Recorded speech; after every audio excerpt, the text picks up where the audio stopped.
1885 में global industry में एक ऐसा इन्वेंशन हुआ जिसने आने वाले समय की तस्वीर बदल दी। इस खोज का नाम था इंटरनल कंबशन इंजन यानी ICE। ये इंजन गाड़ियों में लगाया जाने लगा और दुनिया को मिली कार। इस खोज के लगभग 3 दशक बाद एक और खोज हुई। अमेरिका में फोर्ड मोटर कंपनी के मालिक हेनरी फोर्ड ने गाड़ियों का प्रोडक्शन असेंबली लाइन पर शुरू कर दिया था। अब तक अलग अलग पुर्जा जोड़कर बनाई जाने वाली गाड़ियों में लगातार एक लाइन पर पुर्जे जुड़ने लगे। इसके चलते एक कार को बनाने में लगने वाला समय 90% कम हो गया था। पहले जहां एक कार 12 घंटे में तैयार हुआ करती थी, अब उसमें लगने वाला समय मात्र 1 घंटा 30 मिनट बचा। यही टेक्निक आज भी पूरी दुनिया में ऑटोमोबाइल मैन्युफैक्चरिंग में इस्तेमाल होती है।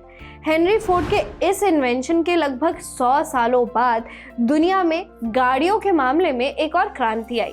ये क्रांति थी EV की, यानी कि इलेक्ट्रिक व्हीकल्स की। जहां पहली क्रांति का फायदा उठाया अमेरिकी और यूरोपियन कंपनियों ने, वहीं इस EV क्रांति का फायदा उठाया चाइना ने इलेक्ट्रिक व्हीकल्स की रिसर्च और सब्सिडी में 2009 से लेकर 2023 तक $230 बिलियन से ज़्यादा का इन्वेस्टमेंट किया। इसका परिणाम ये था कि चाइना की BYD जैसी कंपनियां दुनिया का इलेक्ट्रिक व्हीकल मार्केट डोमिनेट कर रही थी। लेकिन इस डोमिनेशन का एक खतरा भी है। चाइना इलेक्ट्रिक व्हीकल्स का ओवर प्रोडक्शन कर रहा है। ये प्रोडक्शन चाइना अपने डोमेस्टिक मार्केट में नहीं खपा रहा, तो उसकी कंपनियां ग्लोबल बाजारों का दरवाजा खटखटा रही हैं। कम कीमत में ये कंपनियां दुनिया के अलग अलग बाजारों में इलेक्ट्रिक व्हीकल्स डंप कर रही है। एक के बाद एक मार्केट चाइना की कंपनियों के सामने सरेंडर करते जा रहा है। इस मामले में केवल भारत ही ऐसा मार्केट है जहां चाइना की दाल नहीं गल रही है। बाकी जगहों का क्या हाल है और भारत ने चाइना को कैसे रोका, ये मैं आपको आगे कुछ ही देर में बताऊंगी। पहले समझिए कि चाइना ने कितना मार्केट कैप्चर किया हुआ है। हाल ही में BBC की एक रिपोर्ट ने बताया कि चाइना के इलेक्ट्रिक व्हीकल मेकर BYD की सेल्स UK में 880% बढ़ गई है। एक रिपोर्ट कहती है कि 2023 में यूरोप में बिकने वाले लगभग 19% इलेक्ट्रिक व्हीकल्स चाइना में बने थे। 2024 तक ये नंबर 25% तक बढ़ गया था।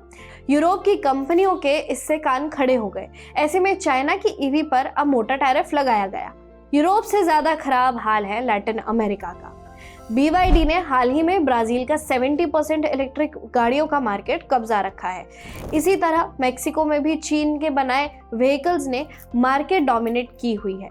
2024 में मेक्सिको के बिकने वाले लगभग 20% गाड़ियां चाइना में बनी हुई थी। एशियन देशों में भी चाइना की ही गाड़ियां लगातार बिक रही हैं। थाईलैंड में 2025 में बिकने वाली 70% इलेक्ट्रिक गाड़ियां चीनी कंपनियों की थी। यानी चाहे यूरोप हो या अमेरिका या फिर एशिया, हर जगह चीन की कंपनियां कब्जा बनाई हुई थी। लेकिन उनके लिए भारत का किला फतेह नहीं हो रहा था। और भारत का किला इसलिए फतेह नहीं हो रहा था क्योंकि मोदी सरकार चीन की कंपनियों को यहाँ नहीं घुसने दे रही थी।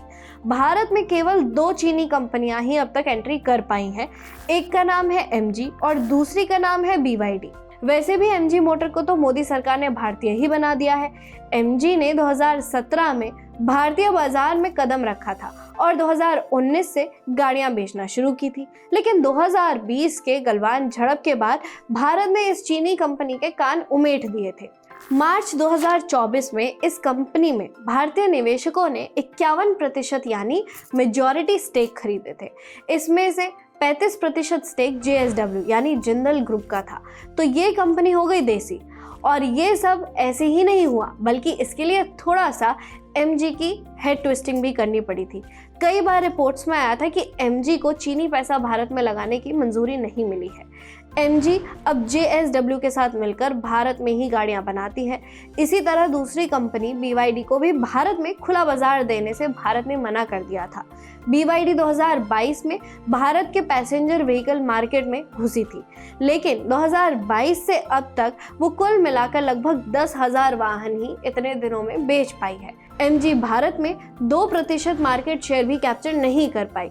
ऐसा इसलिए है क्योंकि मोदी सरकार चीनी कंपनियों का दखल अपने बाजार में नहीं चाहती है। अप्रैल 2025 में वाणिज्य मंत्री पीयूष गोयल ने साफ कह दिया था कि हम BYD को अपने मार्केट में एक्सेस नहीं करने देंगे। उन्होंने ये भी कहा था कि किसे भारत के बाजार में इन्वेस्ट करने दिया जाएगा यह हम देख के अलाउ करेंगे। भारत ने BYD का जो इन्वेस्टमेंट प्रपोजल ठुकराया था वो लगभग 8,000 करोड़ रुपए का था। भारत ने इससे पहले भी चीन की कंपनियों को अपने यहाँ बाजार पर कब्जा करने और अपना माल डंप करने से रोका है। भारत ने 2022 में ग्रेट वॉल मोटर्स के भी इन्वेस्टमेंट प्रपोजल्स को अलाउ करने से मना कर दिया था।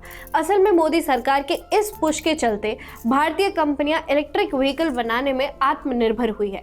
देखते रहिए ऑप इंडिया।